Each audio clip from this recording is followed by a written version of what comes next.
خبر شام کرتے ہیں ریاض سعودی عرب سے۔ فخر نیوز کے بیورو چیف اعجاز احمد طاہر ابان سے ریاض کی معروف ادبی تنظیم تخیل ادبی فورم کے زیر اہتمام قدسیہ ندیم لالی کی یاد میں ایک تعزیتی اجلاس کا انعقاد کیا گیا۔ سعودی عرب کے کلم قبیلے کی معروف ادبی شخصیت قدسیہ ندیم لالی جو گزشتہ دنوں کراچی میں انتقال کر گئی تھیں، ان کی یاد میں تخیل ادبی فورم کے زیر اہتمام ایک تعزیتی اجلاس تخیل مرکز میں منعقد کیا گیا، جس کی صدارت ماہر تعلیم اور ادبی و سماجی شخصیت پروفیسر عظمت اللہ بھٹا نے کی، جبکہ عمائدین شہر و نامور شعراء اور ادیبوں نے اجلاس میں شرکت کی۔ اجلاس کا آغاز تلاوت کلام پاک سے کیا گیا اور اجلاس کی نظامت کے فرائض فورم کے جنرل سیکریٹری راشد محمود نے ادا کیے۔ اجلاس سے خطاب کرتے ہوئے فورم کے سرپرست اعلیٰ منصور محبوب نے قدسیہ ندیم لالی کی گراں قدر ادبی خدمات کو سراہتے ہوئے ان کی وفات کو اردو ادب کے لیے ایک بڑا سانحہ قرار دیا۔ اجلاس سے صابر امانی، منظر حمدانی، شاہد خیالوی، فیصل اکرم گیلانی، پیر اسد کمال، انجینئر راشد منہاز،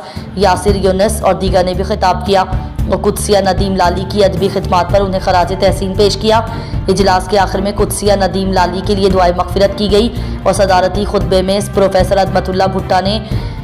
قدسیہ ندیم لالی کی ادبی کاوشوں پر روشنی ڈالی اور فورم کے سرپرست اعلیٰ اور تخیل ادبی تنظیم کا شکریہ ادا کیا۔